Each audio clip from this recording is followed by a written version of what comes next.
Bonjour mesdames et messieurs et bienvenue sur ma chaîne YouTube Mehdi Info. Aujourd'hui on va parler sur une complication assez fréquente chez les diabétiques, c'est la cétoacidose diabétique qui survient essentiellement sur les diabétiques type 1 qui sont diabétiques insulinodépendants et rarement chez les diabétiques type 2. Elle va expliquer pourquoi, ceux qui sont insulino-résistants. Et donc, pour comprendre le phénomène, on devrait commencer par une petite explication. C'est quand l'organisme, on va dire, la personne âgée, il y a un phénomène, c'est la chute de l'insulinémie. Et après, il y a l'activation ou bien la sécrétion des hormones de contre-régulation qui vont augmenter ou bien qui sont hyperglycémiques, augmenter la glycémie, qui sont essentiellement la glucagon, chef de file, la glucagon. Il y a aussi les hormones thyroïdiennes, les catécholamines, le growth hormone ou bien les hormones de croissance. Et on ne devrait pas oublier le cortisol, bien soit les corticoïdes comme un traitement, ou bien les glucocorticoïdes comme des hormones. Et dans ce cas-là, il y a une activation essentiellement de la new glucogenèse et une dégradation du glucogène qui va nous donner glucose. Donc, élévation de la glycémie. La glycémie et aussi de réciter la lipolyse. La lipolyse.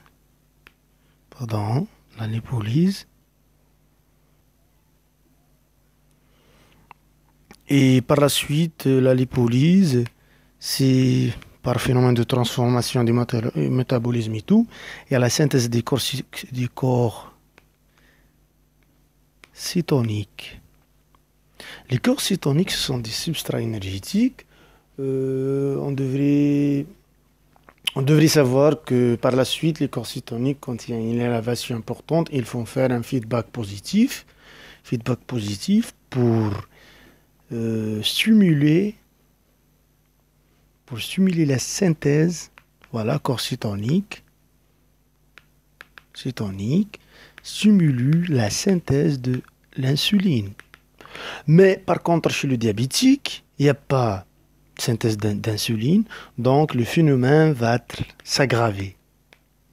Par contre, chez le diabétique type 2, il y a quand même une sécrétion d'insuline, donc l'état vraiment d'acidocétose diabétique, elle est, pour ça on a dit que moins fréquente par rapport à un diabétique type 1. Et donc, quand la cétonémie est élevée, on devrait comprendre que ce sont des substrats, des composants acides, donc vont augmenter l'acidité. Voilà. Et aussi, on devrait comprendre qu'il y a une hyperglycémie. Donc, on va jouer sur ces deux phénomènes. Et pour faciliter, je vais faire un organigramme pour bien comprendre le phénomène de cette complication. Donc, ici, par un autre couleur, on va écrire cétonémie. Voilà. Et aussi, hyperglycémie. Donc, l'hyperglycémie, ça veut dire, va engendrer la glucosurie par le rein. Et aussi, notre phénomène, c'est l'hyperosmolarité plasmatique. L'osmolarité plasmatique va être élevée. Retenez bien ça.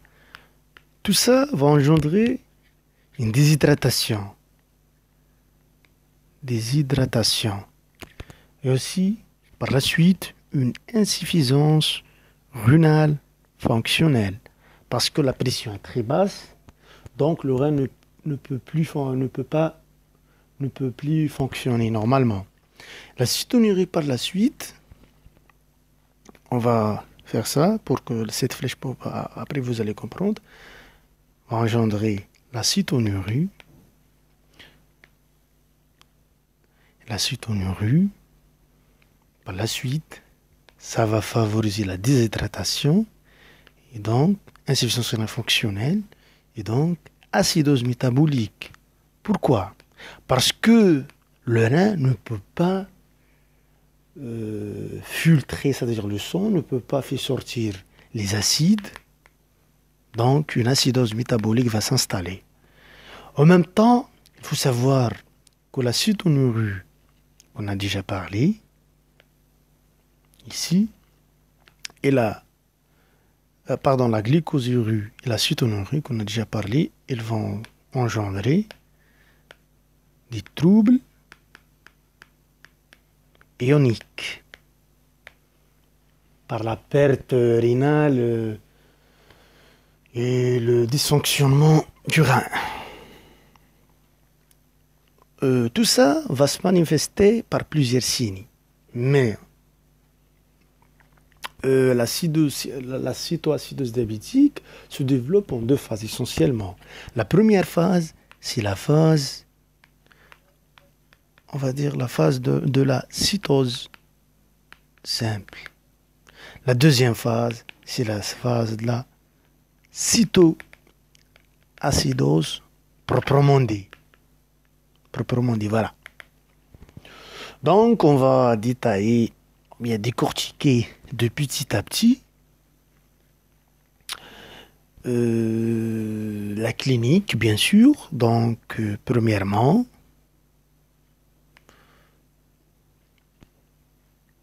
il y a les signes d'hyperglycémie. Qui sont essentiellement syndrome polyuropolydipsique, ça veut dire polyurie plus polydipsie.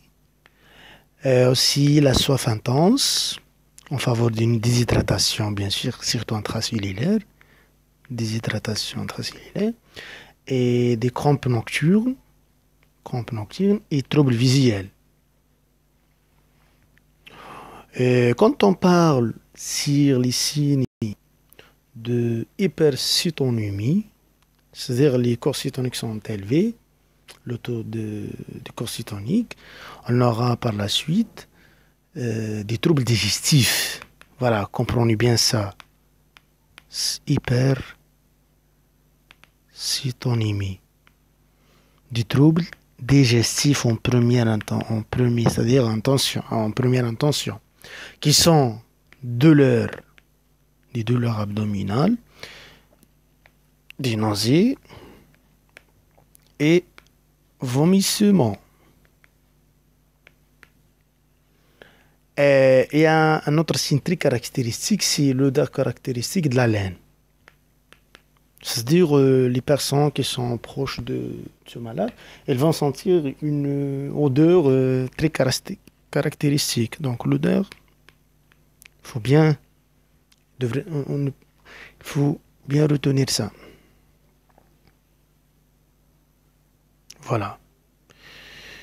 Mais quand, c'est-à-dire l'acidocytose proprement dite s'installe, donc acidocétose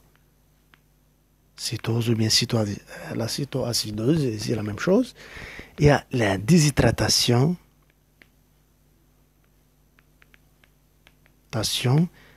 extra et intracellulaire. Extracellulaire par les plis cutanés, la tachycardie et l'hypotension.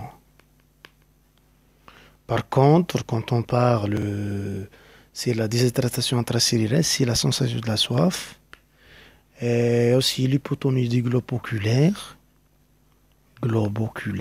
Excavation, ça veut dire hypotonie, globe oculaire. Et dernièrement, sécheresse du muqueuse. Ça va la muqueuse buccale ou bien les conjonctives. Il y a d'autres signes aussi. Essentiellement, c'est la dyspnée de Kussmaul. Quand on parle de la dyspnée de Kussmaul, elle est une respiration ample et bruyante. Voilà, bruyante. Faut pas oublier ça. Les troubles digestifs vont être... on a déjà parlé que dans la cytose simple, il y a des troubles digestifs, mais dans ce cas-là, les troubles sont d'intensité élevée. Donc, comme on a déjà parlé, les nausées, les vomissements, mais sont intenses, qui posent un problème de diagnostic différentiel avec une urgence chirurgicale. Et ça, on le voit surtout chez les enfants. On devrait citer aussi les troubles neurologiques, qui sont essentiellement perte de conscience, c'est-à-dire coma, 10%, la perte de conscience, avec des réflexes vifs, mais pas de signe de localisation neurologique. Ça veut dire pas de déficit neurologique identifiable. Et on va dire 70% état de stupeur et 20% conscience normale. Voilà.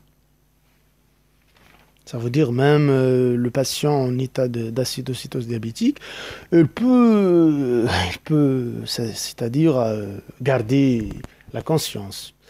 Et pour faire un diagnostic, ça veut dire biologique, on va baser essentiellement sur 3 choses essentiellement. La glycémie, l'hyperglycémie, 2,6 grammes par litre. Bon, hyperglycémie. Deuxièmement, cétonémie positif. Et troisièmement, pH artériel, pH,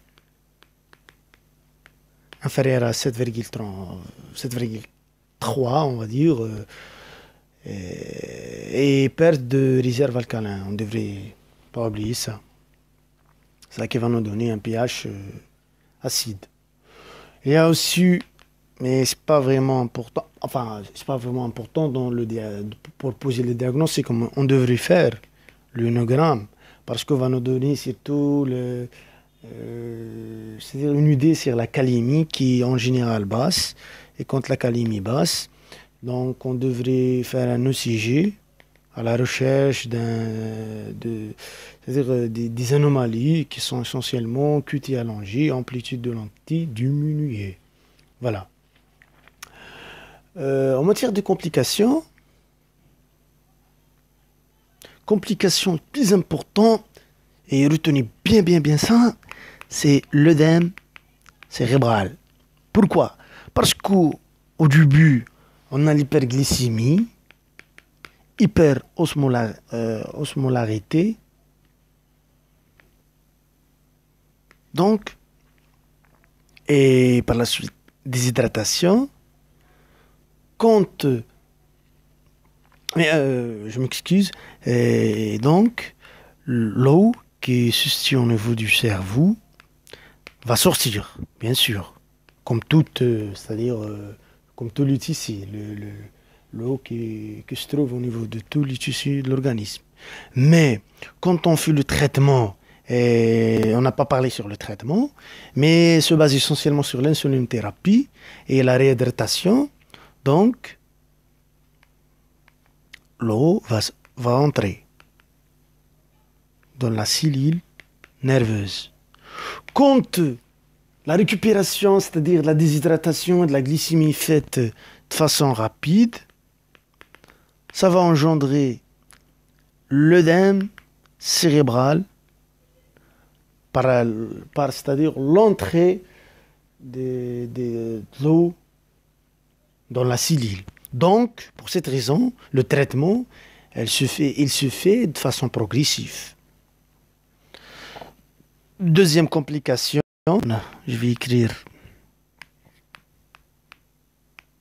œdème cérébral. Deuxième complication, c'est l'hypoglycémie, bien sûr.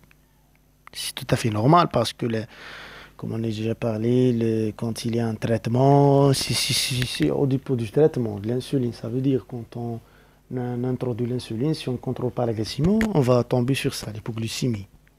Insuline, attention, introduction. Troisième complication, c'est la détresse respiratoire aiguë. Détresse respiratoire aiguë. Et quatrièmement, l'hypocalémie. Attention, l'hypocalémie, c'est quelque chose d'important parce que aujourd'hui, c'est tout des troubles cardiaques. Voilà. L'hypocalémie, pourquoi? Parce que quand il y a la perte de potassium, et aussi on ne devrait pas oublier, surtout aussi au cours du traitement, quand on rétablit la fonction normale ou bien l'état normal de l'organisme,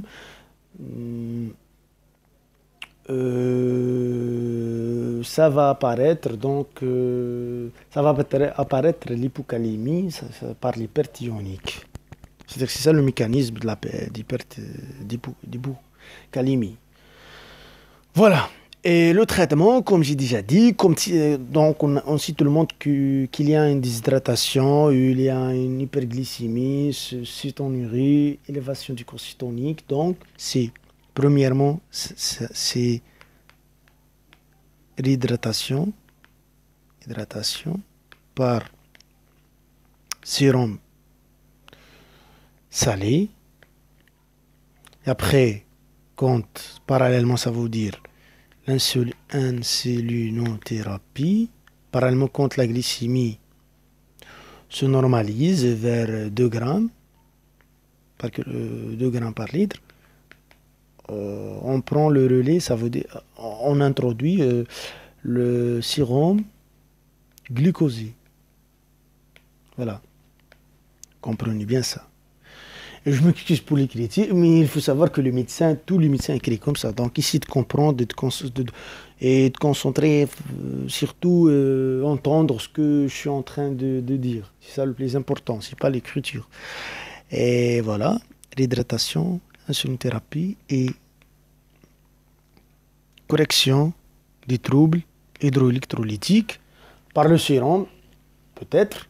Mais aussi c'est-à-dire on conseille le malade de manger le jus de fruits naturel bien sûr et les légumes. Quand il y a aussi hyperosmolarité, hyperglycémie, on devrait savoir que le patient est surtout hospitalisé et ça va peut-être une cause de troubles ou bien de thrombogène. Ça veut dire trouble qui favorise la coagulation. Donc on peut donner le malade. Ça dépend du contexte bien sûr. Traitement anticoagulant. Retenez bien ça. Mais c'est pas toujours. Hein. La surveillance bien sûr, c'est la pression artérielle, le pouls, fréquence cardiaque, fréquence respiratoire, la température, l'état de conscience, la cétonurie, la diurèse et la glycémie capillaire. Voilà.